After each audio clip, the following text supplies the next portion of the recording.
D'ailleurs, là, dans quelques jours, on fête les 8 ans des Pies Bavardes. Donc, ça fait 8 ans que j'accompagne des entrepreneuses créatives dans leur business, en fait, hein, tout simplement. Donc, au début, il y avait cette injonction de fallait absolument faire de l'argent. Et je me sentais obligée, moi, dans mon discours, de dire je vous apprends à faire de l'argent, mais en fait, au fur et à mesure du temps, je me suis rendu compte que ça va bien plus loin que ça et que c'est surtout l'idée de vous apporter de la clarté et l'esprit d'entrepreneur. Parce que quand on est créatif, on adore créer, mais très souvent, on n'aime pas vendre et on n'aime pas communiquer. Donc, du coup, moi, je me suis rendu compte que mon travail à moi est surtout de vous amener de la clarté, de vous remettre au centre de votre business pour qu'ensuite, effectivement, vous soyez en capacité de vendre. Parce que transmettre des compétences pour faire du chiffre d'affaires, ça ne fait pas le succès d'une créatrice. Parce que souvent, elle a beaucoup de résistance, comme je disais, à l'idée de vendre, et pour plein de raisons. La créative reste un être créatif et donc par essence beaucoup plus sensible et perméable à son environnement, qu'il soit familial, qu'il soit professionnel aussi quand elle travaille encore à côté, qu'il soit en lien aussi avec les proches, même encore les parents. Souvent, on a des blocages liés à tout ça, à l'éducation et à ce qui se passe dans nos vies. Et donc, transmettre des compétences purement marketing et de vente, ça aide pas la créative en général à aller beaucoup plus loin parce qu'elle reste avec ses blocages. Donc, moi, j'aime vraiment accompagner. J'aime bien dire aujourd'hui que je suis éclaireuse, en fait. Ça fait un peu pompeux, mais c'est vraiment cette idée d'être éclaireuse de vos projets créatifs et vous remettre la lumière dessus, vous remettre au centre et vous aider à créer un business qui est aligné avec vous, avec ce que vous avez vraiment envie de faire vous. Et du coup, après, forcément, la motivation, elle est décuplée et c'est là que vous rencontrez le succès. Alors, Nathalie, tu dis tu n'as aucun écran. C'est-à-dire, tu ne me vois pas ou tu me vois. D'ailleurs, vous m'entendez, vous me voyez. Mais je pense parce qu'on a l'habitude d'avoir tout le temps un support à projeter. Là, tu vas plutôt partager ton écran, mais Oui, pour l'instant, c'est normal s'il n'y a rien. d'accord. Ok, super. Donc voilà, donc comme dit, voilà, ça fait 8 ans que j'accompagne les créatrices. Voilà. De plein de façons différentes. Et moi, ce que je... Dans ce domaine-là, Mélanie, artisanat, plutôt activité créative, Oui, toujours? moi, c'est artisanat créatif exclusivement. Donc, j'ai des personnes qui font de la couture, j'ai des personnes qui font des bijoux, j'ai des personnes qui font de la céramique, qui sont fleuristes, qui font de la carterie, qui font du scrapbooking. J'ai des personnes, qu'est-ce que j'ai encore d'autres, qui font aussi qui sont dans les ateliers créatifs aussi. Donc, je les accompagne à développer un business autour des ateliers créatifs. J'ai des personnes qui font plus des créations ésotériques aussi.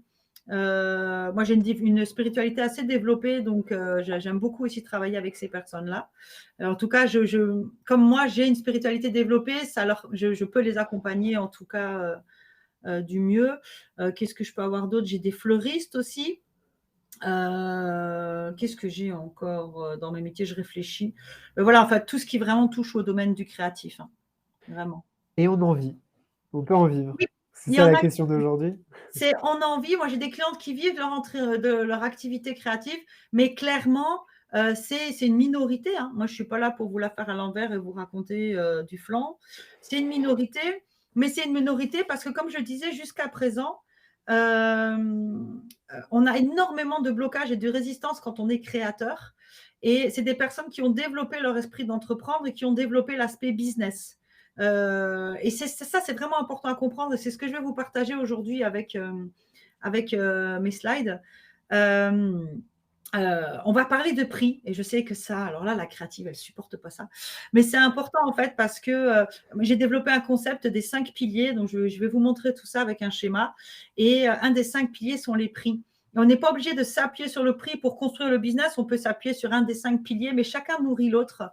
Et c'est vraiment important, avant de se lancer, de comprendre la valeur de l'artisanat, le prix de l'artisanat, parce que de là va découler toute la conception de votre entreprise, de vos offres à partir de vos créations. Et quand ça, c'est clair, vous pouvez en vivre. C'est clairement, j'ai des clientes qui gagnent énormément d'argent avec les bijoux, hein, on ne croirait pas. J'en ai qui gagnent juste ce dont elles ont besoin, mais souvent, c'est parce qu'elles sont à des durées d'entrepreneuriat différentes. C'est-à-dire, j'ai une cliente là qui m'écrivait encore elle rentre 23 000 € par mois de chiffre d'affaires exclusivement en bijouterie.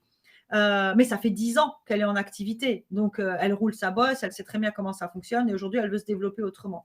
Donc il faut apprendre à valoriser un travail, d'artisanat, un travail créatif, comme dit. C'est Ah pas oui, oui. si facile de le chiffrer, de le valoriser. Complètement. Et surtout que la vision de notre culture liée à l'artisanat ou au créatif, elle est oh mais tu t'amuses donc on a l'impression que déjà on a l'impression que ça n'a pas de valeur parce qu'on a l'habitude d'acheter des choses à 2 francs 6 sous dans les supermarchés et on se rend plus compte du temps de travail. Les lunettes qui font du tricot ou du crochet, ah, putain, c'est la galère quoi parce que tout le monde a l'habitude d'acheter un bonnet à 5 € chez Action et ils sont pas prêts à mettre le prix. Donc du coup derrière il faut avoir tout un concept et toute une stratégie en fait qui montre la valeur du produit et créer un produit qui se démarque aussi un petit peu, soit parce qu'on utilise une laine spéciale, soit parce qu'il y a un motif qu'on trouvera nulle part ailleurs qu'a créé la créatrice par exemple. Donc il y a cet aspect-là de la mondialisation de la grande surface qui est quelque part en concurrence déloyale, mais c'est au créateur justement de trouver sa place, c'est ce qu'on va voir avec les 5 piliers. Et il y a aussi justement le fait que les gens ne perçoivent plus la valeur du travail artisanal, donc à travers ça. Mais la créatrice en tant que telle aussi, elle culpabilise de faire quelque chose qui lui plaît, très souvent d'avoir arrêté de travailler pour le faire ou de travailler moins. Et du coup, elle a du mal à poser la valeur juste sur son travail parce qu'elle a souvent elle-même une très mauvaise estime de soi. Donc, elle a du mal à comprendre que ce qu'elle crée, ça a une valeur. Et tu vois, moi, j'ai créé un outil de calcul de prix qui fout une bonne gifle à toutes les filles qui l'utilisent, mais j'adore parce qu'en fait, moi, ce que je leur dis, c'est ben, là, vous avez une machine, un tableur Excel qui est conçu, mais aux petits oignons, qui vous dit à cet instant T, dans la façon dont vous travaillez, voilà ce que coûte votre travail. C'est à ce prix-là que vous devez le vendre pour être rentable. Après, on travaille ensemble sur réduire les coûts sans réduire la rentabilité, attention, mais réduire le coût pour arriver à un prix que la personne est prête à assumer et accepter. Et en même temps, on retravaille l'image, le positionnement marketing, etc., etc. Le positionnement marketing, ça peut sembler barbare dit comme ça, mais c'est simplement qu'est-ce que je crée, pour qui je le crée, comment je le mets en avant et comment j'en parle en fait. C'est ça. Et votre prix doit être aligné à tout ça. Mais bref, on va voir tout ça. C'est vrai que tu vas nous représenter, mais le pour qui et sur quelle cible, hein, c'est Gilbert ce qui nous dit justement dans le chat, c'est l'essentiel, c'est de trouver la bonne clientèle. Et c'est vrai qu'on Bien ne sûr, s'adresse pas à mais tout la le monde. bonne clientèle, elle ne va pas apparaître par magie. C'est à nous de communiquer pour l'attirer, en fait. Et c'est là que souvent le bas blesse, c'est que les créatrices pensent qu'une fois qu'elles sont sur les réseaux sociaux ou qu'elles ont un site, ça va se faire tout seul. Mais absolument pas. Et tout est stratégique. Alors, stratégie, c'est un mot qui fait peur, mais c'est simplement des actions qu'on met en place. Un exemple tout bête, les réseaux sociaux, ça ne sert pas à vendre, ça sert à communiquer. Donc, si vous arrivez à vendre par les réseaux sociaux, c'est très bien, mais ce n'est pas la finalité en fait. Ça sert d'abord, on communique sur les réseaux sociaux, on cueille les clients potentiels, on leur fait découvrir notre marque, parce que d'abord, ils sont fans de la marque avant d'être fans des produits. La marque, c'est le pourquoi, ça je vais y venir. Ce n'est pas le produit, la marque, ce n'est pas votre produit, c'est ce que représentent vos produits en fait. L'usage, le besoin. De la marque qu'ils achètent, oui. Quand tu dis ce que ça représente, c'est pas oui, le produit, mais c'est à quel besoin ça répond, à quel usage. Exactement. C'est ça le pourquoi. Le pourquoi, pour moi, c'est la base et c'est le bénéfice client, le bénéfice émotionnel. Dans mon jargon, et mes clientes, elles s'en rendent compte de plus en plus, j'aime bien leur dire qu'elles sont devenues créatrices parce qu'elles ont cherché à soigner quelque chose en elles. Très souvent, la femme devient créatrice après une naissance, après un burn-out ou parce qu'elle a besoin de donner un sens à sa vie. Et la créativité, elle a guéri quelque chose en elle. Et moi, j'aime bien dire à mes clientes, vous êtes des guérisseuses et vos créations sont des outils de guérison que vous partagez aux autres. Par exemple, je fais des bijoux lumineux pour femmes brillantes pour que les femmes se souviennent qu'elles sont brillantes. Je fais des chaussons en cuir pour les petits petons des enfants qui sont à tannage végétal, sans produits chimiques et qui respectent la morphologie du pied de l'enfant parce que j'ai envie d'aider des parents à devenir les parents bienveillants qu'ils ont envie d'être. Tu vois, il y a toujours le produit, il vient amener quelque chose, une émotion forte.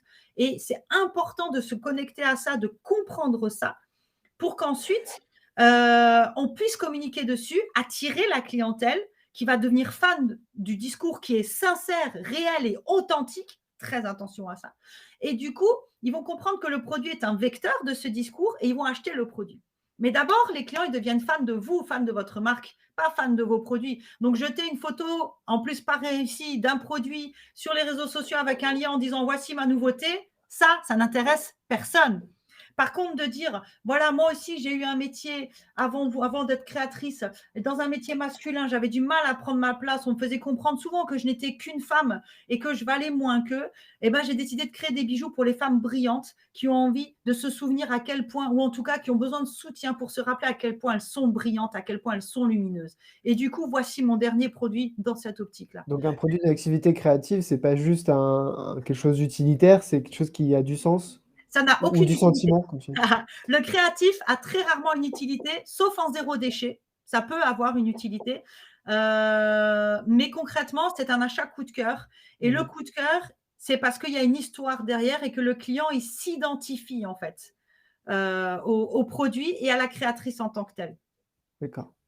Je te propose de nous montrer ce que tu as Ouais. comme support et puis pendant ce temps-là, peut-être proposer, à vous, dans le chat, de nous dire un petit peu quelle activité ou quel projet vous avez. Avec Déborah qui parle de son activité de conception de bougies. On avait, que j'ai perdu le nom, de Myriam qui fabrique de la liqueur. Avec une très bonne question, qu'est-ce qui rentre dans la catégorie créative? Qu'est-ce qui est juste un produit, de Alors, commerce, de fabrication, d'industrie et puis qu'est-ce qui est créatif? Bonne question. très bonne question. Alors, je ne sais pas si vous voyez mon écran. On voit, ouais. Ah, super. Alors, j'aime bien mettre des images un peu provocantes et qui piquent. Alors, j'aime bien mettre une dame avec plein d'euros. Parce que souvent, on croit qu'on n'a pas le droit de gagner de l'argent, que gagner de l'argent, c'est quelque chose de pas bien, encore plus quand on est créatif. Et du coup, j'aime bien mettre des images qui piquent. Alors, qu'est-ce qui est créatif? C'est très intéressant parce qu'on peut être un entrepreneur créatif dans le domaine de, je sais pas moi, de l'immobilier parce qu'on est créatif dans sa façon de vendre. Moi, ce que j'appelle une entrepreneuse créative ou une entreprise créative, c'est une personne qui va transformer de la matière première et vendre un produit fini qu'elle a créé. En fait. Donc, ça peut être de l'assemblage en bijouterie, ça peut être tout travailler de A à Z, peu importe, il n'y a aucun jugement à ce niveau-là. Pour moi, c'est vraiment à partir du moment où on travaille avec sa créativité et avec sa créativité, on crée quelque chose en partant d'une matière première.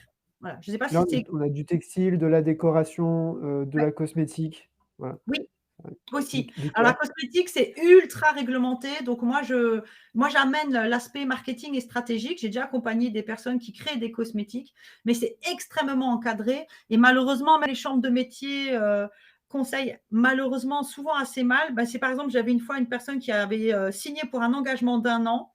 Elle avait une boutique où elle vendait ses cosmétiques et et on lui avait dit à la Chambre des métiers que comme c'était fait main, elle n'avait pas besoin de répondre aux normes européennes, enfin en tout Ah cas, si, si. alors que si, Il faut absolument, et il qu'elle faut le devait faire avoir un certifier en dossier, laboratoire. elle devait, surtout en cosmétique, elle devait avoir un dossier sanitaire pour chaque produit qu'elle vendait. C'est bon. Et du coup, résultat des courses, elle a essayé 3 mois et puis moi, je lui ai proposé exceptionnellement d'arrêter l'accompagnement et elle a fermé sa boutique, elle a tout arrêté parce que quand elle s'est rendue compte de la. En fait, le problème, c'est qu'elle avait déjà une vingtaine de produits en vente.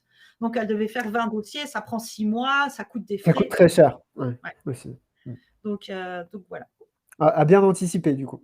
Oh oui, toujours poser les bonnes questions. Et puis,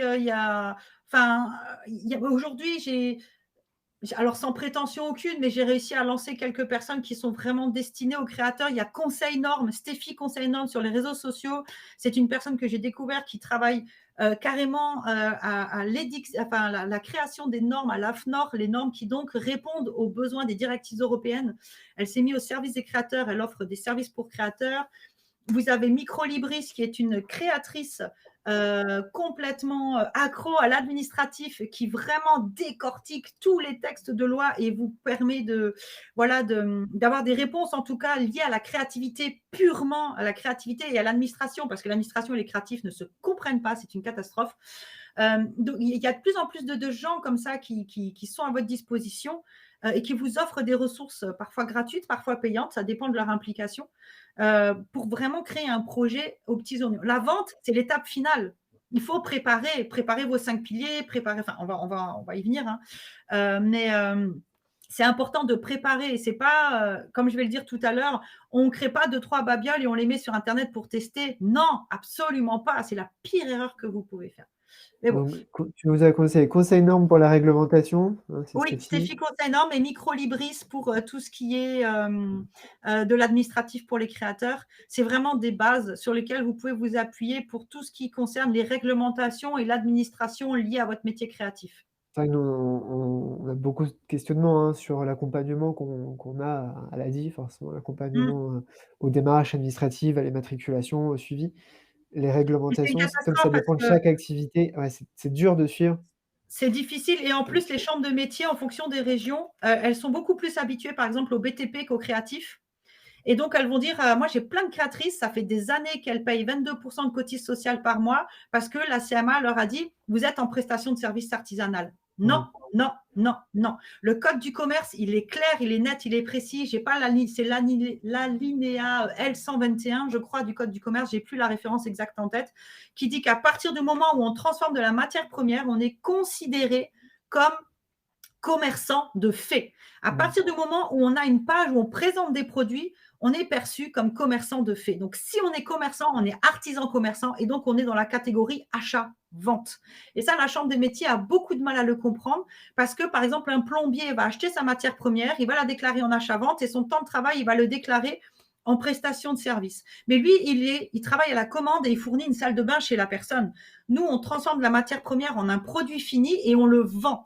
À partir du moment où on vend un produit sur catalogue, on est commerçant en fait. C'est la nuance est extrêmement subtile et il y a beaucoup de personnes à la Chambre des métiers qui ne la connaissent pas et qui dirigent très mal les créateurs.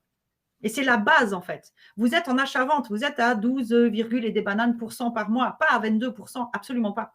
Par contre, si vous créez sur commande, là, vous êtes en prestat de service et vous êtes à 22%, effectivement. Oui. C'est un détail parmi Attention des aussi milliers. à ouais. C'est vraiment un détail parmi des milliers d'autres sur l'incompréhension entre l'administration et les métiers de créateurs, en fait, vraiment. Donc voilà. Alors bon, j'avais fait une petite présentation, mais j'ai déjà pas mal papoté. Vas-y. Donc voilà, je vais avoir 40 ans. Je suis expatriée au Luxembourg. Je suis d'origine française. J'ai été créatrice de 2009 à 2014 avec la marque La Dame de Lys. Aujourd'hui, je suis en train de recréer une marque créative, mais en lien avec ma spiritualité. Donc je prends mon temps et je m'éclate beaucoup. Donc, je me suis rendu compte en étant moi-même créatrice que la plupart, enfin, le problème principal de l'artisanat, comme je l'ai dit, c'est un problème de valorisation, un problème de manque de conscience en soi et de manque de stratégie. Mon but, moi, c'est vraiment d'aider les femmes à reprendre leur place grâce à leur créativité. C'est pour moi le pourquoi derrière le pourquoi, c'est la liberté d'être. Et je veux que les femmes soient libres d'être. Et je veux que les créatifs soient libres d'être et de vivre de leur créativité. Pour moi, voilà, c'est mon dada. Et donc, pour ça, je partage et j'aide les créatives donc, à évoluer. Voilà, je ne vais pas aller plus loin parce qu'on a déjà pas mal papoté. Et j'ai beaucoup de choses à partager avec vous. Et donc, je voulais, dans un tout premier temps, partager avec vous la notion des 5 piliers. Alors, je ne vois pas le chat. Je ne sais pas si c'est normal et s'il n'y a pas de problème si c'est normal, mais je voulais juste prévenir. Oh, pardon, ça, c'était mon amoureux. Et voilà, ça c'est fait. Pas de Parce que souci, je je le voulais vois. juste décaler un peu le texte, voilà, parce que je suis un petit peu perfectionniste. Et puis là, voilà, moi, il y a un truc que je trouve pas spécialement aligné. Donc oui, tu voulais dire quelque chose, Simon? Non, je vois les questions aussi. Je peux te les D'accord. partager. Super. Donc, alors oui, petite précision, j'ai un trouble du déficit de l'attention. Donc, c'est pour ça que j'utilise des supports essentiellement. Donc, c'est surtout un support à puce pour que je ne perde pas le fil dans tout ce que je veux vous dire. Donc, c'est que je ne vois pas les commentaires, quelque part, ça m'arrange. Mais j'ai tendance à partir dans tous les sens. Donc, si à un moment, je pars trop loin, n'hésitez pas à me dire non, reviens ici. Donc, il n'y a pas de souci. Donc, pour qu'une entreprise créative fonctionne, il doit y avoir une cohérence entre tous ces éléments. Donc, c'est une stratégie, comme une autre que moi, en tout cas, que j'ai créée, que j'ai baptisée les 5 piliers. Cette stratégie s'appuie sur le discours de Simon Sinek, qui est un Américain, qui écrit plein de livres absolument géniaux. C'est quelqu'un de très intelligent que j'aime beaucoup. Et il a notamment développé la notion des cercles d'or avec le pourquoi, le comment et le quoi. Et donc, il explique qu'une entreprise qui est leader, elle va d'abord parler de son pourquoi, ensuite de son comment et après de son quoi. Et que le problème, c'est que le quoi, c'est le produit. Le problème, c'est que la plupart des entreprises aujourd'hui ne parlent que du quoi, parfois du comment et jamais du pourquoi. Et c'est ce qui fait que vous ne vendez pas.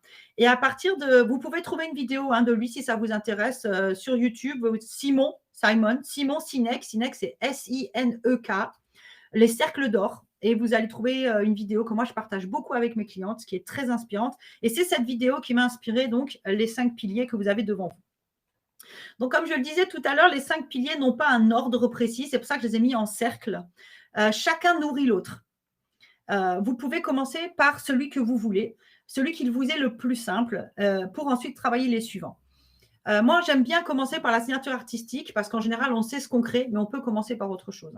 Donc, la signature artistique, c'est un des premiers piliers que vous avez absolument besoin d'avoir dans votre entreprise créative pour qu'elle soit rentable et que vous puissiez en vivre. C'est quoi la signature artistique? C'est qu'est-ce que je crée? Qu'est-ce que j'offre aux gens?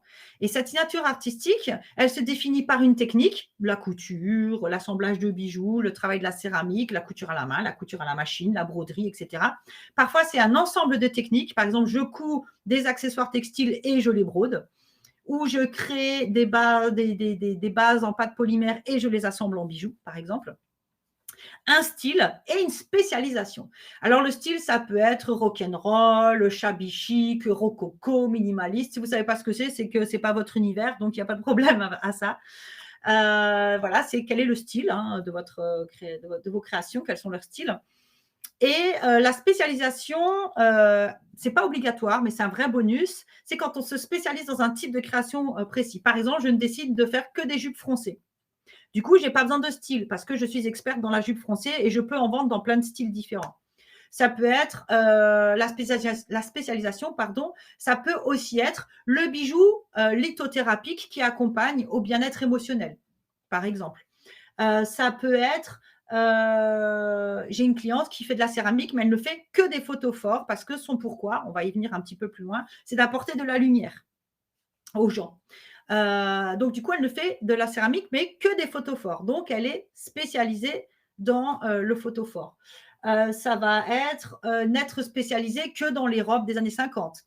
Ça peut être spécialisé dans les vêtements pour les rondes, dans la création de patrons, dans la création des chaussons pour enfants, dans les accessoires Montessori pour enfants, dans des objets de décoration. Mais alors, attention, il faut que ce soit précis.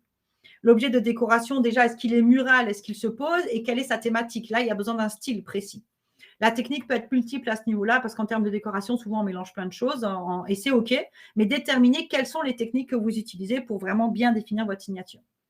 Donc, est-ce que le concept de signature artistique est clair pour tout le monde? Et là, Simon, si tu sais me dire si tout le monde répond oui, ça me va. Je peux et je sais, ça a l'air clair pour tout le monde, effectivement. N'hésitez pas, hein, sinon. C'est bon? Ah non, OK, super. on a un nom, il faut préciser. Ah, qu'est-ce qui, du coup, n'est pas clair? Nathalie. Je pense que c'est le côté cible. Est-ce que j'allais vous écrire, Nathalie, justement, est-ce que voilà, on a quelques personnes là, qui n'ont pas une activité créative au sens d'entreprise, forcément peut-être formalisée, de vrai artisanat. On parlait de la chambre de métier, donc avec une certaine définition de l'artisanat. J'ai l'impression que c'est ça, hein, la question. Mais est-ce que vous les vendez, vos produits? Est-ce que c'est quand même une petite activité qui génère du revenu? Après, C'est pas même juste si vous do les it yourself pour vous? Même si vous ne les vendez pas encore, à partir du moment où vous voulez vendre, c'est important de définir ce que vous créez. Si vous créez de tout pour n'importe qui, vous êtes invisible. Totalement invisible parce que les gens ne comprennent pas ce que vous faites et que c'est pour eux. On va en venir avec la clientèle cible, justement, qui est le cercle suivant. Mais pour moi, ça c'est une philosophie de l'ADI, mais je pense que Mélanie, tu seras quand même d'accord. On peut très bien commencer par une activité passion à petite échelle, tester du do it yourself et après en faire une vraie activité indépendante qui génère un chiffre d'affaires. Mais Il forcément, y a toujours une phase de test, mais voilà. même cette phase de test-là, il faut avoir un travail de ciblage parce que si vous testez de tout pour tout le monde, vous n'allez pas attirer forcément la bonne audience pour être sûr que le test il soit effectif. J'aime bien donner l'exemple un petit peu hardcore dans le sens où il est tellement dans l'opposé, mais qui est assez clair, c'est qu'on ne va pas proposer à des véganes un sondage sur la viande. Ouais. Tu vois, il y a un moment, c'est logique, il y a un minimum de ciblage à adopter dès le début. Après, on peut adapter, clairement. Moi, je suis en train de créer une entreprise où je sculpte des Vénus primitives dans le bois. Mon fil rouge, mon pourquoi, c'est d'accompagner vers cette énergie primitive qu'on porte tous en nous pour retrouver sa puissance individuelle. C'est très en lien avec ma spiritualité et avec ma passion pour l'archéologie, donc ça ne parle pas à tout le monde et c'est très bien comme ça. Mais du coup, j'ai créé un oracle et des Vénus en bois. C'est déjà assez ciblé, mais en même temps, j'ai envie de créer des outils sonores de méditation, etc., etc. Je commence par lancer mes Vénus en bois et mon oracle parce que ce sont les produits finis pour le moment et je vais voir où ça m'amène. Mais j'ai déjà fait ce travail de je cible. Alors, je cible pas mon travail dans le sens où j'ai envie de faire plein de choses, mais par contre, mon ciblage, il est vraiment en lien avec le pourquoi. C'est pour ça qu'on va, les 5 piliers, ce que je disais, ils se nourrissent l'un et l'autre, tu vois. Alors justement, la question de la cible et de la signature artistique revient plusieurs fois. Quand on a plusieurs produits, plusieurs techniques différentes, la question est posée, hein. Est-ce que vraiment on se focus, quitte à perdre une partie de la clientèle? C'est un peu Alors, que dit Gilbert Pierre. alors justement, c'est ça, ça vient avec les points suivants. Ça dépend de quelle stratégie. Enfin, c'est même pas. Je vais enlever le mot stratégie, ça va vous faire peur, mais ça dépend de comment vous avez envie de travailler à la base. Est-ce que vous voulez partir sur un produit défini ou est-ce que vous voulez partir sur plutôt votre pourquoi? Parfois, il n'y a pas de bonne ou de mauvaise façon de faire. On démarre comme on peut au début. Au début, on a du mal à identifier son pourquoi, alors on va partir sur les produits parce que c'est la seule chose de concrète qu'on a. Et après, les choses, elles peuvent évoluer. Mais il y a besoin d'avoir de faire au moins un premier travail de ces 5 piliers, même s'il est en surface. C'est important de le faire d'un premier au début. Et ensuite, en fonction de comment les clients réagissent aux produits et surtout des vrais clients qu'on attire par rapport à ce qu'on attendait, on peut adapter. Et on l'adapte d'ailleurs très rapidement. On a souvent la réponse très rapidement d'ailleurs. Je ne sais pas si c'est clair ce que je dis. Je pense que ça répond à la question, justement. Ce qu'on disait, c'est de cibler, puis de commencer par quelques produits pour après peut-être partir sur quelque chose d'un petit peu plus large. Toi, tu dis tu es parti sur les produits que tu savais faire. Alors, c'est important de cibler, ouais. Moi, je sais que mes clientes, je leur apprends d'abord à faire l'entonnoir et à serrer fort la vis parce qu'après, elles ont compris où elles vont et du coup, elles sont en capacité de développer des produits qui font qu'elles ne se perdent plus, elles ne se dispersent plus, en fait. Tu vois. Donc, et justement, la signature artistique, dans ce qui rentre aussi dans le cadre de la signature artistique, c'est est-ce que mes créations sont uniques ou en série? Et là, ça va déjà vous donner un indice sur votre clientèle cible. Parce que dites-vous bien que toutes les créations uniques sont du haut de gamme. Et toutes les créations qui sont faites en série sont du milieu de gamme. Et du coup, vous allez toucher avec le milieu de gamme stratégique. Pas stratégiquement, c'est pas le mot que je voulais utiliser. Je vais vous expliquer, vous inquiétez pas. Une segmentation différente, donc un tarif différent, Voilà. une cible différente. C'est ça, j'ai le mot qui m'a échappé. Mais en fait, statistiquement, avec des produits de classe moyenne, vous allez avoir des prix moyens, donc vous allez toucher les classes moyennes. Avec des produits haut de gamme, vous allez avoir des prix haut de gamme et vous allez toucher les classes sup. C'est d'une logique implacable. C'est statistique, c'est une majorité. Bien entendu, vous allez avoir des personnes des classes moyennes qui vont acheter des produits chers et des personnes de classe sup qui vont acheter des produits moins chers. Bien entendu, il y a des exceptions. Mais dans la globalité, en majorité, vous avez cet alignement très précis qui se fait.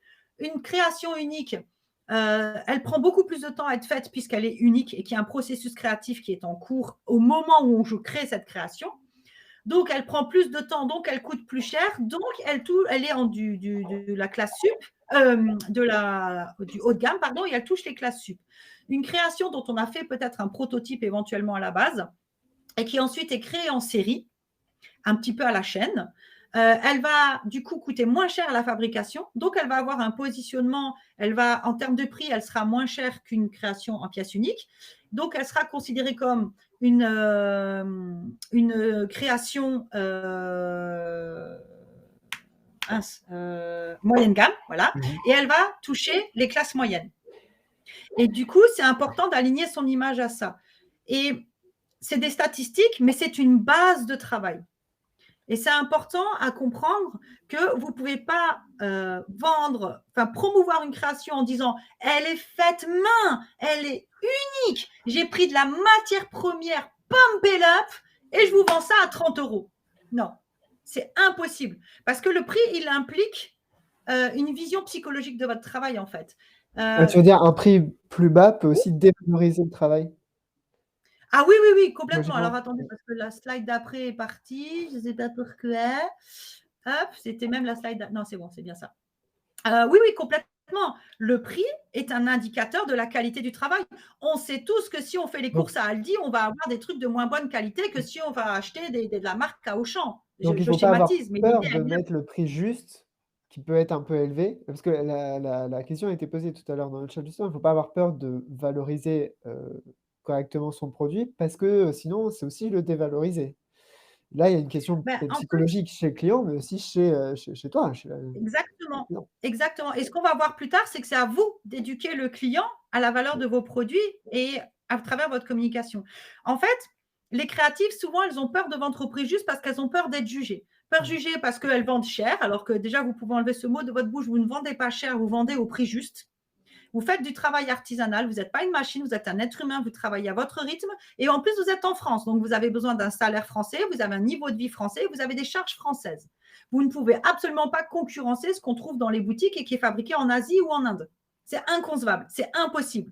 De toute façon, l'artisanat de base, il se positionne à 80%, d'après les derniers chiffres que j'ai vus, dans le milieu de gamme et à 20% dans le haut de gamme.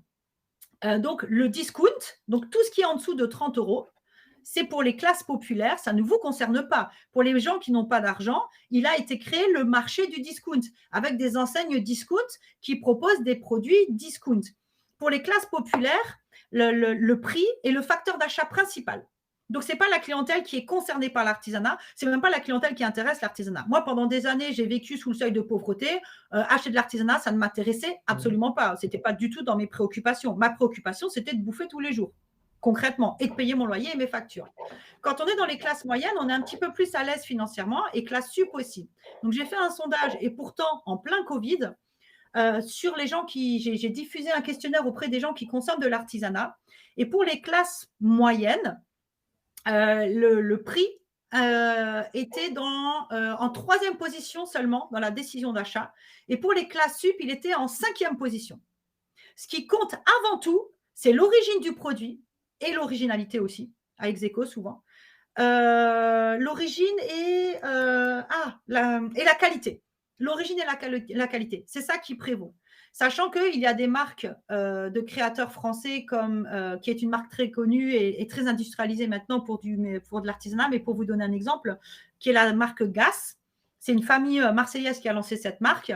Vous avez des bijoux à 100 euros qui s'oxydent sur la peau dès que vous avez la transpiration acide. Donc, quand je parle de qualité, voilà, donc quand je parle de qualité, souvent on me dit oui, mais alors il faut des matériaux nobles. Pas forcément. La qualité, elle est aussi dans le savoir-faire. Le macramé, j'ai plein de filles qui me disent mais je fais du macramé, c'est que du fil et du bois. Oui, mais il y a ton savoir-faire derrière. Va donner du fil et du bois à une nénette dans la rue, elle ne va pas savoir faire ce que tu fais. Votre plus-value, elle est dans votre savoir-faire. Et souvent, c'est là que ça blesse parce que les filles, elles disent oui, mais ce que je sais faire, tout le monde sait le faire. Ah non, pas du tout. Je vous garantis qu'il n'y a pas tout le monde qui sait faire ce que vous faites. Déjà parce qu'il faut apprendre à faire ce que vous faites. Et en plus, il y a votre humanité, il y a votre âme dans votre travail. Il y a votre personnalité. Et des deux comme vous, ça n'existe pas. Non, Mélanie, je te laisse poursuivre. On va répondre aux questions de manière au fur Ouais, et à mesure, c'est sûr. Mais notamment il y a pas sur la cible, puisque tu allais nous présenter les erreurs à ne pas faire. C'est ça, justement. ouais, c'est ça. Mais j'ai encore 2 autres slides après celle-là. Vas-y, justement, Et c'est j'ai pour ça réduit que je au te max. laisse avancer. Ouais, ouais, j'ai vraiment réduit au max.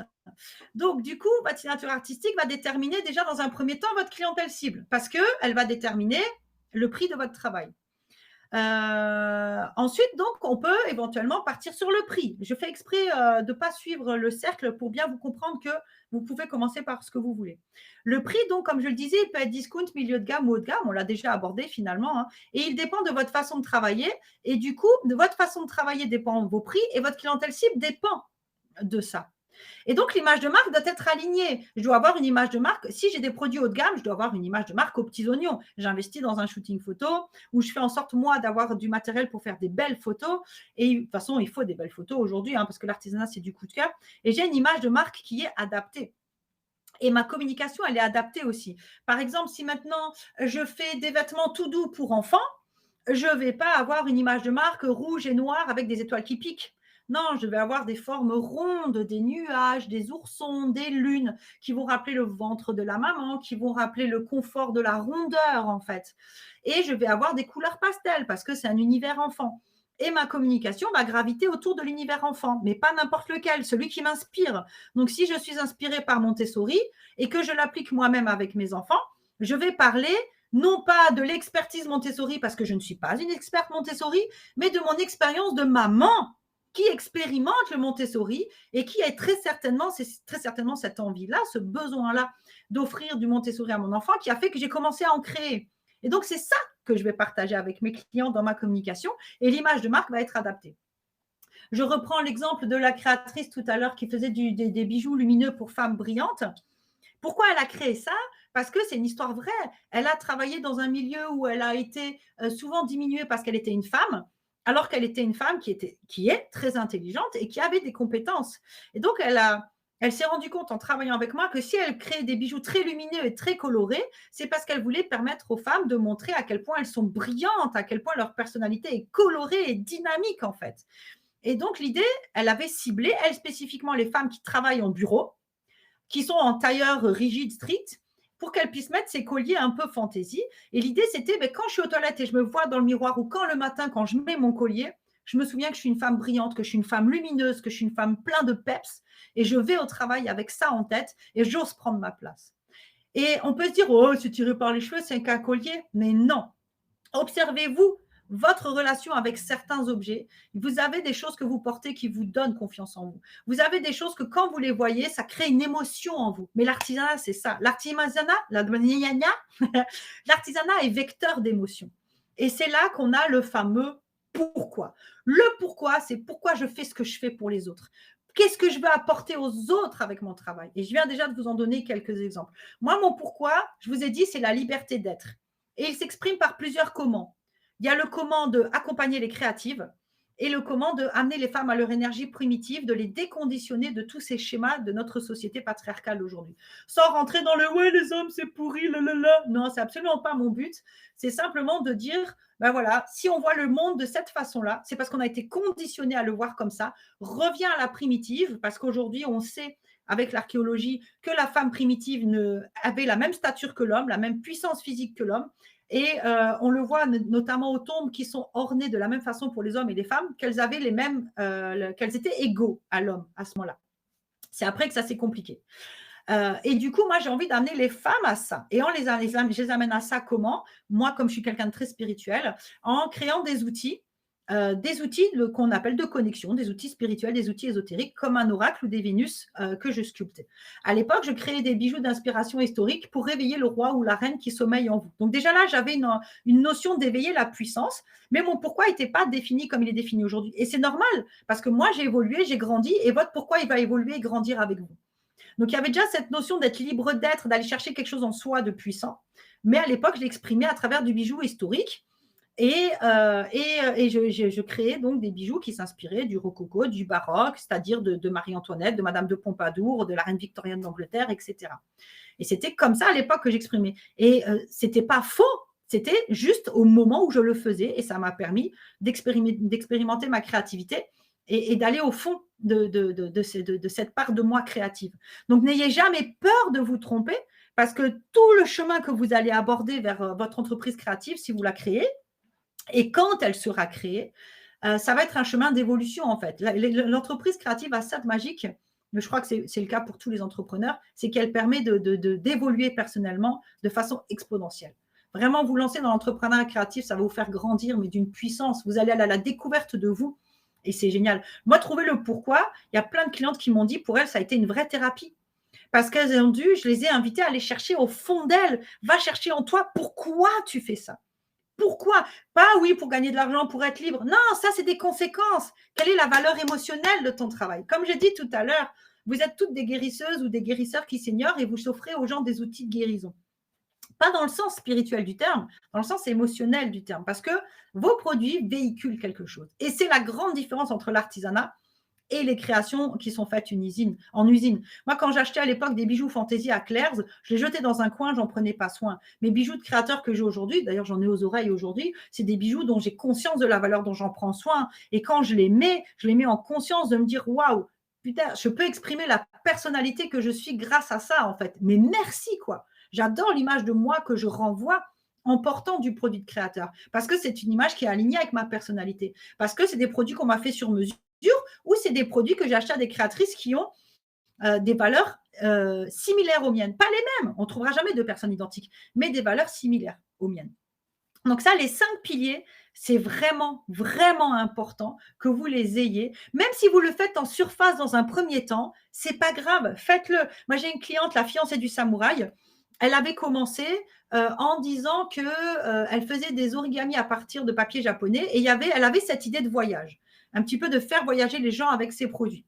Et donc, on était parti sur ses idées, son source de voyage, et ses fiches produits racontaient donc des voyages en Asie, et tout son univers était autour de l'Asie et du voyage. Et finalement, elle a fait plus d'expos, enfin, elle a beaucoup fait d'expos au début, donc elle a plus vendu en expo que sur Internet. Elle s'est rendue compte qu'en expo, elle n'avait pas du tout la même clientèle que sur Internet, et c'est normal, puisque sur Internet, vous êtes illimité géologiquement n'importe quoi, localement, enfin au niveau de la localité, vous pouvez vendre à tout le monde, donc vous avez besoin d'avoir une communication précise avec des valeurs précises pour toucher des personnes précisément. Et alors qu'en expo, vous êtes limité géographiquement, voilà, c'est ça que je veux dire géographiquement. Donc, vous allez avoir des personnes de tout âge et de toute catégorie socio-professionnelle qui sont là, comme sur les réseaux sociaux, mais c'est des personnes qui sont limitées géographiquement.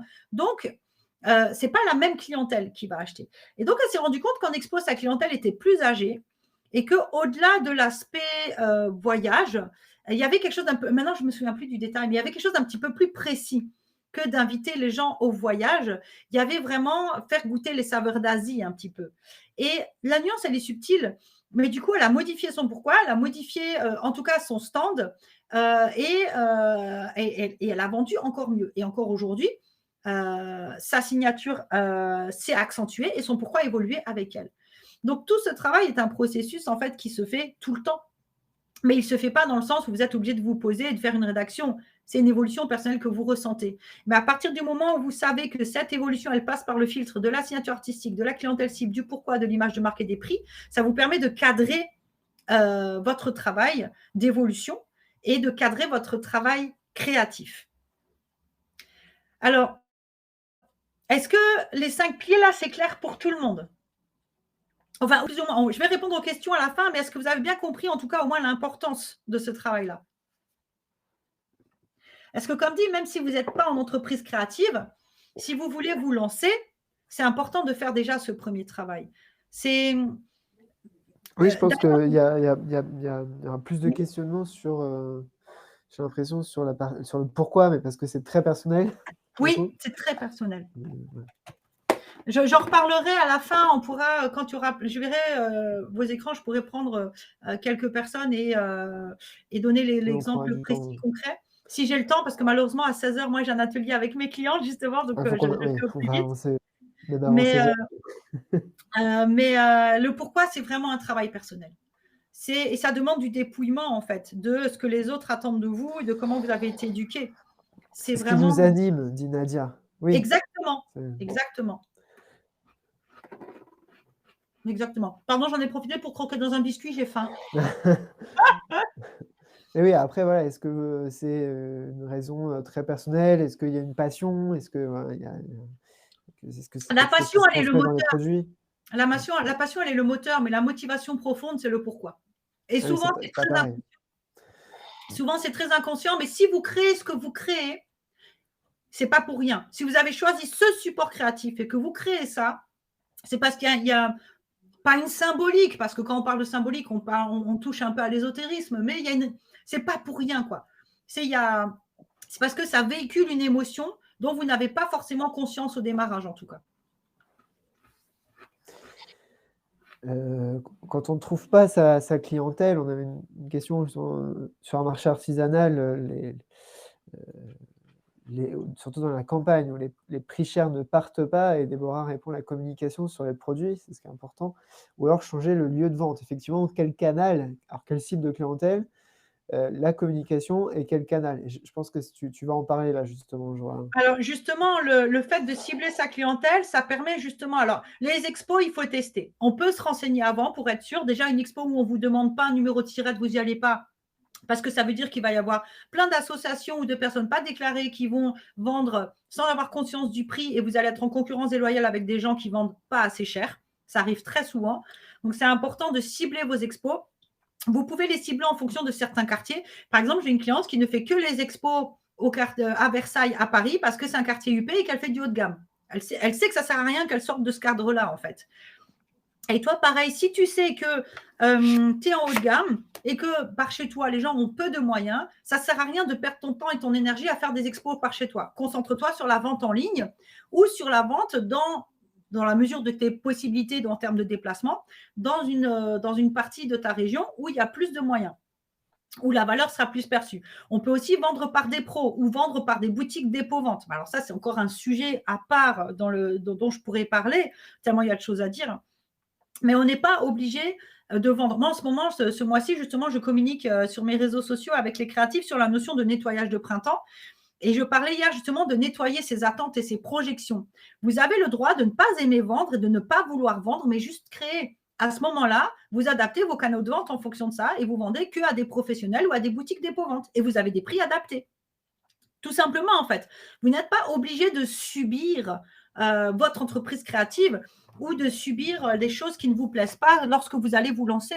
Vous pouvez, tout ce travail de préparation dès le début, définir ce que vous voulez ou pas faire dans votre entreprise créative et adapter vos canaux de vente et vos stratégies de vente en fonction de ça. Alors, juste pour avancer, du coup, Mélanie, on voit les erreurs à ne pas faire, mais que tout le monde fait. Tu l'as mis comme ça? Alors, il y a chronologique, peut-être? Alors, il n'y a pas de. Il n'y a pas vraiment d'ordre, j'ai envie de dire, hein, mais c'est un petit peu, j'ai envie de dire, je les ai numérotés parce que voilà, mais pas pour donner une valeur d'importance. Hein. Alors déjà, il y a ne pas communiquer. C'est vraiment l'erreur number one parce que vous avez beau faire les plus belles créations du monde, si personne n'est au courant, personne ne peut les acheter. Et aujourd'hui, avec les réseaux sociaux et à l'heure d'Internet comme on le vit aujourd'hui, il y a tellement de concurrence que si vous ne communiquez pas, personne ne vous verra en fait. Et d'où l'intérêt du ciblage aussi. Plus vous ciblez les gens, plus on va se souvenir de vous comme étant la personne qui fait ça. Que si vous faites plein de choses pour plein de gens différents, les gens ne vont pas se souvenir de ce que vous faites parce que vous êtes noyé dans la masse. Je veux dire concrètement, une créatrice de bijoux qui fait de tout et à tous les prix, moi, je ne vais pas m'en souvenir. Par contre, une créatrice qui fait du bijou lumineux pour femmes brillantes, elle, je vais m'en souvenir au moment où j'aurai envie de faire un cadeau à une amie brillante ou à moi-même d'ailleurs, hein, concrètement. J'ai beaucoup de créatrices qui s'éparpillent dans tous les sens parce qu'elles répondent aux demandes des clients. Vous pouvez répondre aux demandes des commandes personnalisées, mais ne les partagez pas après sur les réseaux sociaux. Ça brouille votre image. Ça sert strictement à rien, en fait. Vous n'allez pas cracher dans la soupe et renoncer à une commande. Vous pouvez la faire si vous en avez envie. Attention, très important. Mais ne communiquez pas dessus. Communiquez sur vos valeurs, votre pourquoi, votre nature artistique. Les réseaux sociaux, en plus, on n'a pas la division, la segmentation des gens par rapport à leur classe. C'est-à-dire que les classes populaires, les classes moyennes et les classes sup se retrouvent sur les réseaux sociaux. Les classes sup, un petit peu moins, mais il y en a aussi. Du coup, vous ne pouvez pas faire ce travail de filtrage que vous faites au début sur vos 5 piliers pour comprendre à qui vous vous adressez et pour savoir justement dans quelle gamme de prix vous êtes, comment vous bossez, etc. Justement, c'est ce que je fais avec l'atelier tout à l'heure avec les filles. Donc, ce travail-là, il sert de base. Merde, maintenant j'ai oublié où je voulais en venir. Pardon, j'ai dit un gros mot. Bref, oui, vous communiquez sur ça pour que vous ayez une image publique claire, nette, précise et que les gens se souviennent de vous. Mais après, en sous-marin, vous pouvez faire des créations différentes que vous vendez peut-être sous une autre marque ou dans une boutique en marque blanche. Une marque blanche, c'est quand vous vendez vos travail sans la marque. Et la boutique, elle s'approprie votre travail. Moi, j'ai une cliente qui fait de la création pour enfants publique. Elle a une image publique. Et en sous-marin, elle fabrique des bavoirs et des accessoires bébés pour une boutique, sans sa marque dessus. Et elle crée à la chaîne. Alors que ses créations, elle, c'est des créations uniques. Elle s'est adaptée à ce qu'elle avait envie de faire. Et donc, la boutique qui vend les produits en marque blanche, c'est son alimentaire. Et elle s'éclate à titre personnel sur du créatif en pièces uniques. Et comme elle n'a pas de pression financière, forcément, ça pareil, la pression financière, c'est encore autre chose, mais comme elle n'a pas de pression financière, elle travaille librement. Donc, ne pas communiquer, c'est une erreur principale. Mais attention, ne pas communiquer, ça veut pas dire, enfin, communiquer ne veut pas dire communiquer n'importe comment. C'est important de communiquer autour de votre pourquoi. Parce que sinon, encore une fois, la marque, c'est les valeurs, c'est votre pourquoi. Donc, on communique sur les valeurs de l'entreprise, sur le pourquoi, pour justement toucher les gens qui partagent vos valeurs, peu importe finalement leur catégorie socio-professionnelle, donc classe populaire, classe sup ou classe moyenne. Et c'est votre image de marque qui va faire le filtre. C'est-à-dire que si vous avez une image de marque avec des photos dégueulasses et où vos produits ne sont pas vraiment mis en valeur, ben les gens ils ne vont pas s'attendre à avoir des produits chers. Et quand ils vont voir vos produits chers, là, vous allez avoir le « Ah, mais c'est cher !» Mais parce qu'ils ne s'y attendaient pas. J'ai une cliente qui fait des sacs qui valent 300-400 € en liège. Son site internet, pardon, il est dégueulasse. On dirait un site des années 90 parce qu'elle a voulu tout faire elle-même et qu'elle ne maîtrise pas. Alors, je comprends, hein, moi, je suis la première à avoir fait moi-même mon premier site et sur ma plateforme de formation, je propose d'apprendre à faire son site, mais à condition qu'on fasse quelque chose de bien. Sinon, ben, on met de l'argent de côté, on économise et on se paye un prestataire pour avoir un site qui correspond à l'image. Parce que forcément, les gens, ils arrivent sur un site qui n'est pas beau, ils ne s'attendent pas à avoir des créations à 300 €. Imaginez tout bêtement. Imaginez, vous êtes sur une expo, au loin, vous voyez 2 stands côte à côte.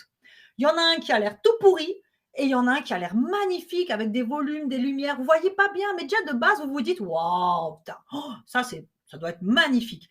À mesure que vous vous approchez des 2 stands, vous voyez à quel point l'autre stand est minable et l'autre stand est super classe. Inconsciemment, vous vous dites tout de suite que le stand minable vend de la merde et que le joli stand, il vend des trucs chers. Vous arrivez sur place, devant le stand, enfin, le stand minable, il vend des produits à 300 boules, le joli stand, il vend des trucs à 10 balles. Vous êtes perdu. Avant même d'avoir capté la confiance des gens, vous les avez embrouillés. Du coup, ils n'achètent pas. Et vous allez interpréter ça par « Ah, je suis trop cher ». Alors, pour le stand moche, non, c'est parce que ton stand est moche et tu n'as pas véhiculé la bonne image pour habituer tout de suite, enfin, pour éduquer plutôt tout de suite la personne à tes prix. Et la personne qui va croire que c'est parce que ses prix sont trop chers, non, c'est parce que tes prix sont trop bas. Ton stand a donné envie, on s'est dit, waouh, ça va être hyper quali, hyper joli. On a vu les prix, on s'est dit, oh non, à mon avis, ça, c'est un truc de derrière les fagots, c'est pas assez cher pour être aussi qualitatif que ça. Et on va se barrer. Donc, le prix, c'est le problème, mais pas parce que vous êtes trop cher, parce que souvent, vous n'avez pas aligné vos autres piliers à votre prix, en fait. C'est ça le vrai problème. Donc, ne pas communiquer et surtout communiquer n'importe comment, mais c'est l'erreur, mais number one. Tiens, d'ailleurs, je vais le rajouter sur mon petit PowerPoint, là. On va marquer ne pas communiquer ou… Ah, mais non, Didiou, tu veux bien revenir en arrière, c'est l'autre. Je vais vous le mettre tout de suite parce que pour moi, c'est important. Et comme ça, vous l'aurez aussi à jour dans le PDF. Ne pas communiquer ou mal communiquer. Voilà, ne pas communiquer ou communiquer n'importe comment. Oups, n'importe comment. Alors, le temps de travail à calculer et à anticiper dans la charge et le calcul des prix, hein, les 2 et 3, on en a parlé. Peut-être on peut venir pour accélérer parce qu'on a eu la question dans le chat à chercher à quel prix vendent les concurrents et l'aligner. On en a parlé tout à l'heure, mais c'est un conseil qui est beaucoup donné pour le coup. On parlait de la chambre des métiers parce qu'eux ne connaissent peut-être pas bien votre environnement professionnel, les concurrents, donc c'est un peu une étape de l'étude de marché. Pourquoi toi tu conseilles de ne pas regarder? Parce que c'est un produit unique? Oui, alors en fait, il y a plusieurs choses. Alors, je voudrais quand même juste vite fait passer sur le 2, juste rapidement. Mal calculer ses prix, ne pas appliquer de marge. Il faut savoir que dans l'artisanat, tout métier confondu, la marge moyenne est de 60%. C'est-à-dire que normalement, votre prix, c'est votre temps de travail que vous comptez jamais dedans, votre matériel, vos charges au prorata, même si vous travaillez à la maison, vous occupez un espace. Donc, moi, j'invite mes clientes toujours à compter le mètre carré qu'elles utilisent pour pouvoir calculer le loyer que ça prend, en fait, sur leur loyer de la maison ou de l'appartement, le gaz, l'électricité, Internet, etc. Pour que plus tard, le jour où elles auront un atelier boutique ou pas, on s'en fout, mais en tout cas, elles n'aient pas augmenté leur prix. Et à ça, vous ajoutez une marge de 60% minimum. Et ensuite, vous ajoutez éventuellement les charges variables et tout à la fin, l'URSSAF. C'est important d'appliquer une marge parce que déjà, faudrait un webinaire entier sur le calcul de prix. Je ne peux pas rentrer dans les détails, c'est beaucoup trop long. Mais votre temps de travail, comme je l'ai mis dans le point 3, c'est du 80-20. Vous allez passer 20% de votre temps à créer et 80% du temps à faire tout le reste. Mais du coup, ces 20% de temps à créer, c'est seulement à ce moment-là que vous comptez le temps de travail. Donc, si vous ne vous payez pas assez cher, vous n'êtes pas rentable. Le minimum du minimum, et vous ne gagnez même pas assez, c'est 20 € de l'heure quand vous êtes en temps créatif. Parce qu'on va partir sur une création qui vous a pris 1 heure à créer. Elle va vous prendre en moyenne 5 heures de votre temps pour faire les photos, faire la fiche produit, la vendre, faire les expos, communiquer sur les réseaux sociaux, répondre aux clients, mettre le site à jour, etc., etc. Donc, en moyenne, on est sur 5 heures de temps de travail. Donc, en étant à 20 € de l'heure sur cette heure de travail créatif, si on applique ces 20 € de l'heure aux 5 heures totales que va vous prendre cette création, vous êtes à 4 € de l'heure. Vous êtes même moins bien payé qu'une personne en usine dans un pays asiatique ou indien. Bon, je ne suis pas sûre, mais il y a des chances. Donc déjà, la marge, elle sert à vous verser une prime de temps en temps. Mais surtout, elle sert à investir. Toutes les entreprises, enfin toutes, j'abuse, excusez-moi, mais la plupart des entreprises, et ça on me l'a appris en stage d'entrepreneur il y a 14 ans, et je l'ai vu et revu des milliers de fois, et ça a même failli m'arriver, les entreprises qui ferment, la plupart du temps, ce n'est pas faute de clients, c'est parce qu'elles n'ont pas la trésorerie nécessaire pour assurer leur évolution. C'est-à-dire que si d'un coup, il y a une boutique qui vient et qui te dit « tous les mois, je vous achète 200 créations », vous n'avez pas l'argent pour acheter le matériel pour faire ces 200 créations, vous êtes coincé, vous ne pouvez plus évoluer. Et c'est là que vous fermez. Parce que vos perspectives d'évolution sont limitées, parce que vos prix ne sont pas assez hauts pour vous permettre d'avoir une trésorerie sur votre compte. C'est important à comprendre. Donc, se payer le temps de travail, bien comprendre que quand vous vous payez sur votre temps créatif, ça correspond en moyenne à 20% de votre temps. On a chronométré avec des clientes à moi. Il y en a qui arrivent à 70-30 et moi, je les aide à se réorganiser derrière. Parfois, on arrive à du 50-50, mais c'est pas souvent. Hein. On arrive surtout à du 70-30, parfois du 60-40. Donc, du coup, le tarif horaire peut bouger en fonction de ça. Encore une fois, c'est déjà, il faudrait tout un webinaire que sur le calcul de prix pour vous expliquer. Mais prenez bien conscience que quand vous vous payez sur votre entreprise créative, c'est que 20% du temps. Donc, appliquez un taux horaire de minimum 20 €. Sérieusement, ça rapporte déjà pas grand-chose. Et donc, appliquez une marge pour avoir de quoi vous verser une prime quand vous avez assez de trésorerie sur le compte et surtout constituer votre trésorerie pour vous permettre d'avancer vos expos, d'acheter le matos pour faire les commandes du marché de Noël, parce que Noël, c'est un gros boom, il faut pouvoir anticiper et acheter le matériel pour créer avant.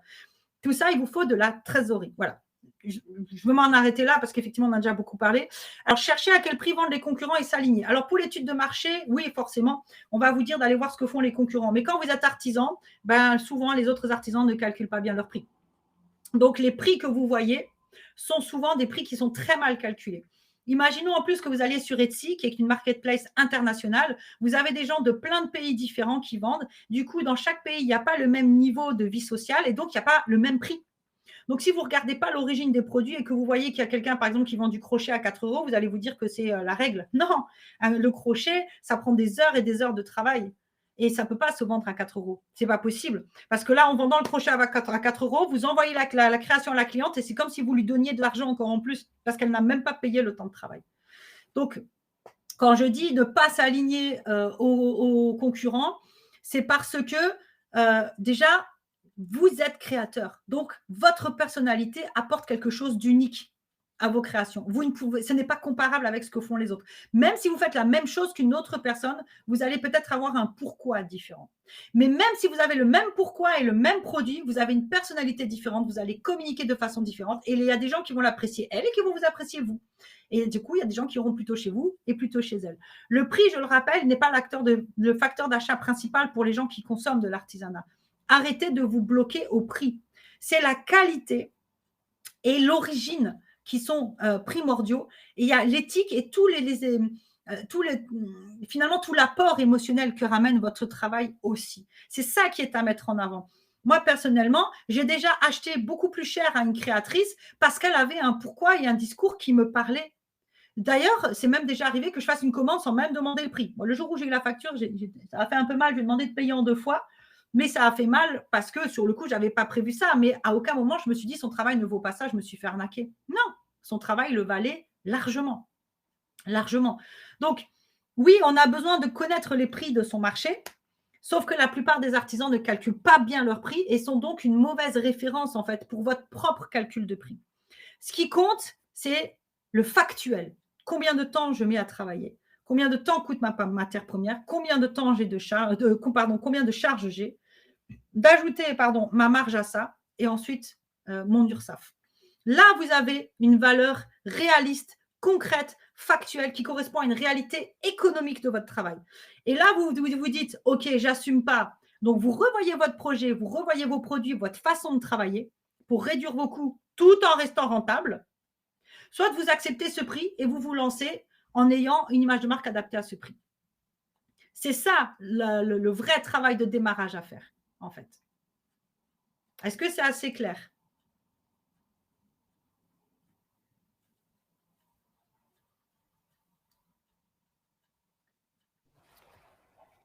Oui, oui, ça a l'air. Ça a l'air. OK. Et donc, justement, là, donc l'ultime erreur que tout le monde fait, c'est commencer en vendant à petit prix pour tester si ça plaît.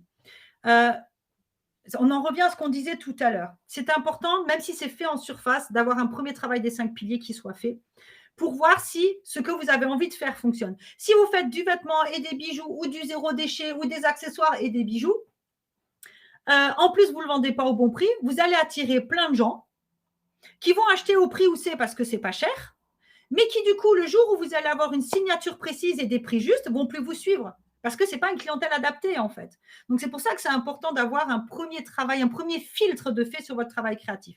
Et vous pouvez avoir envie de faire plein de choses. Il y a des choses que vous allez garder pour vous parce que vous aimez les faire pour vous à la maison. Et il y a des choses parce qu'elles sont plus rentables que vous allez vendre.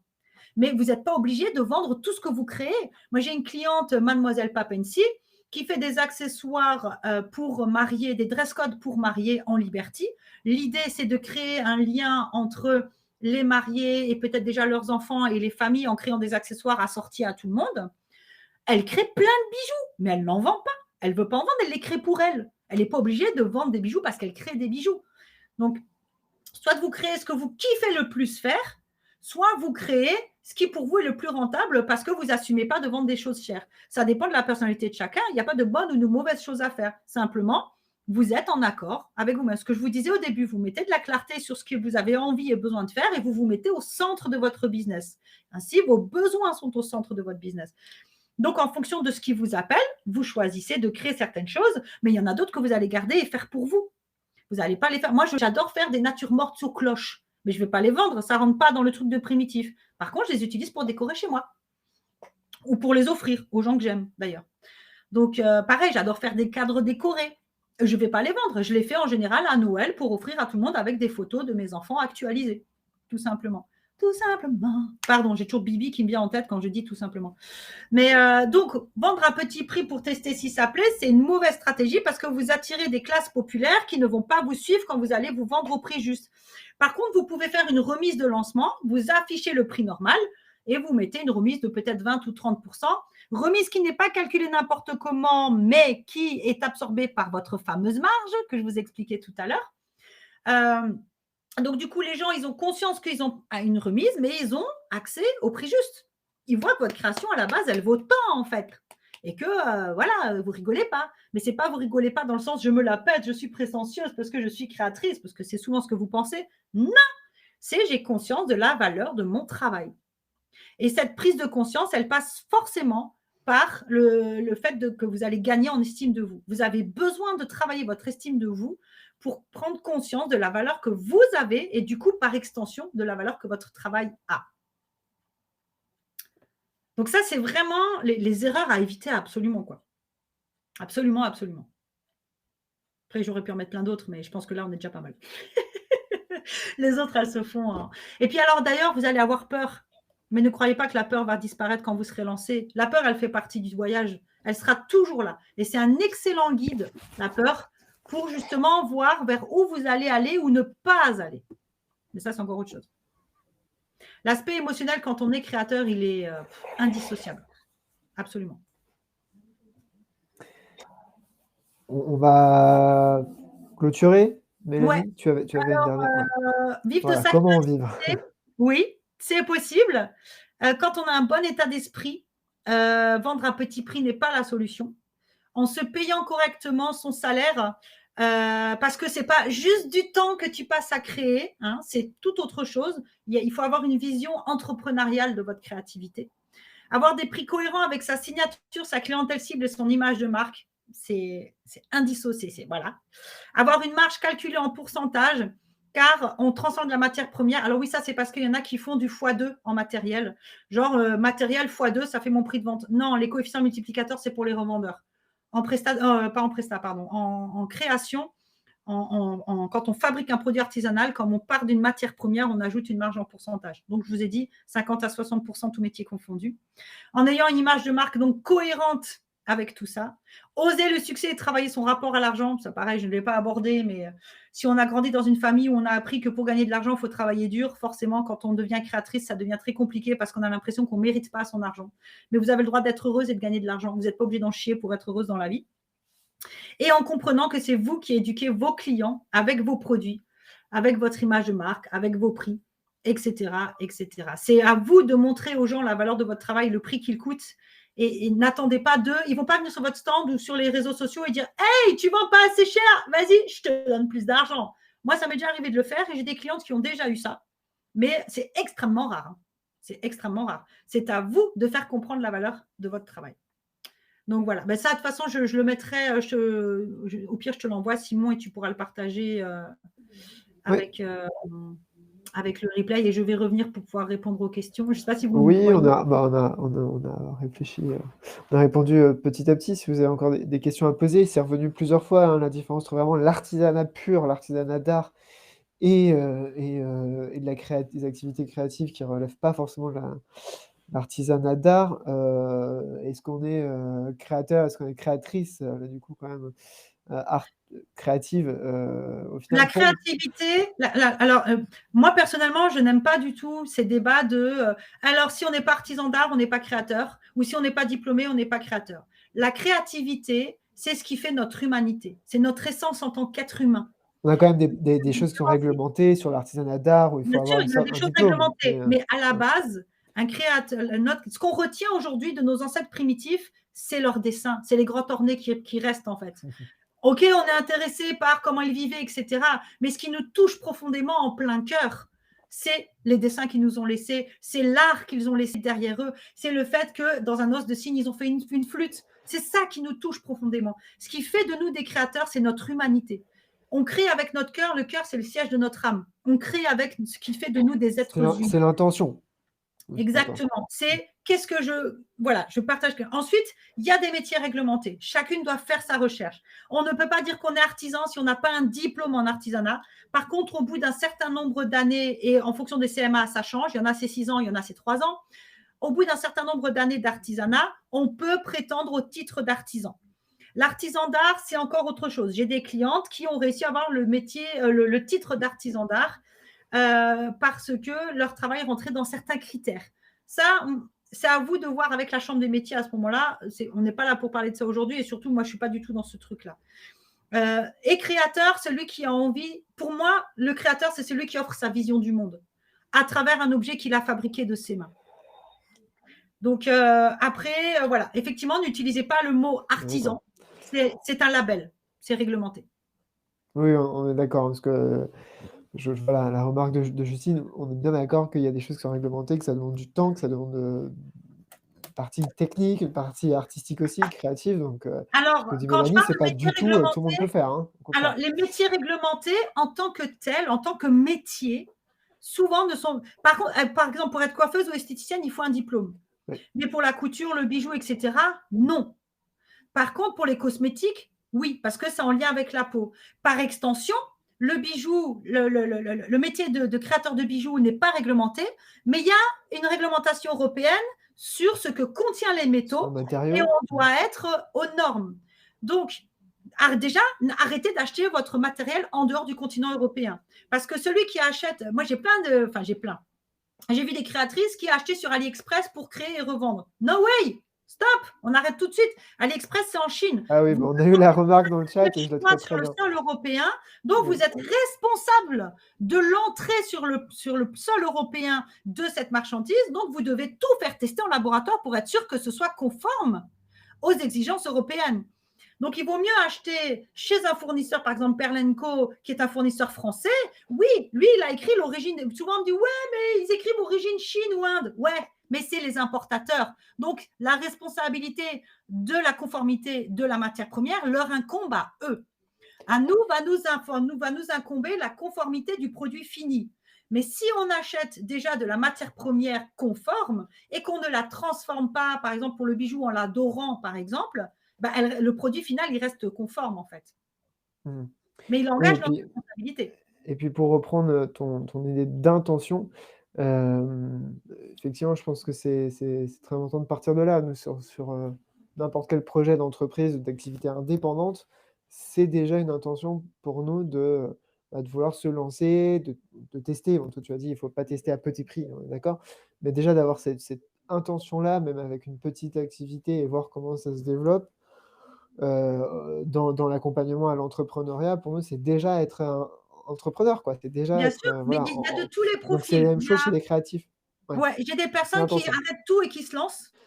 J'ai des personnes qui restent salariées à temps plein et qui démarrent et j'ai des Donc personnes c'est qui sont salariées à mi-temps et qui démarrent. donc c'est pas lié au produit, c'est lié, ouais, pour répondre, est-ce que je suis commerçant? Est-ce que je suis artisan? Est-ce que je C'est suis ça. créatif? Moi, Est-ce que aujourd'hui, c'est j'apprends comment à vous mes le présentez vous? On est oui, d'accord? c'est Voilà. ça. Moi, c'est pour ça quand tu vois, quand je disais au début se remettre au centre de son activité, c'est vraiment ça. Moi, aujourd'hui, j'apprends à mes clientes à d'abord réfléchir à: «Mais est-ce que tu veux vraiment vendre? Non, j'ai envie de passer mon temps à créer, mais je veux pas vendre». OK, donc déjà, on va abandonner les stratégies de vente directe. Ça sert à rien. Sauf si tu as envie, toi, pour le fun, de communiquer et cetera, mais c'est du boulot. On va adopter d'autres stratégies en fait. Pareil, on peut se lancer. C'est pas parce qu'on va lancer une première entreprise créative qui va rien donner qu'on peut pas en essayer une autre. En fait, il y a aucun problème avec ça. À partir du moment où on a, comme je disais, préparé un minimum à travers le filtre des 5 piliers, tu vois, et ciblé un Mmh. minimum le travail, quoi. Merci beaucoup Mélanie.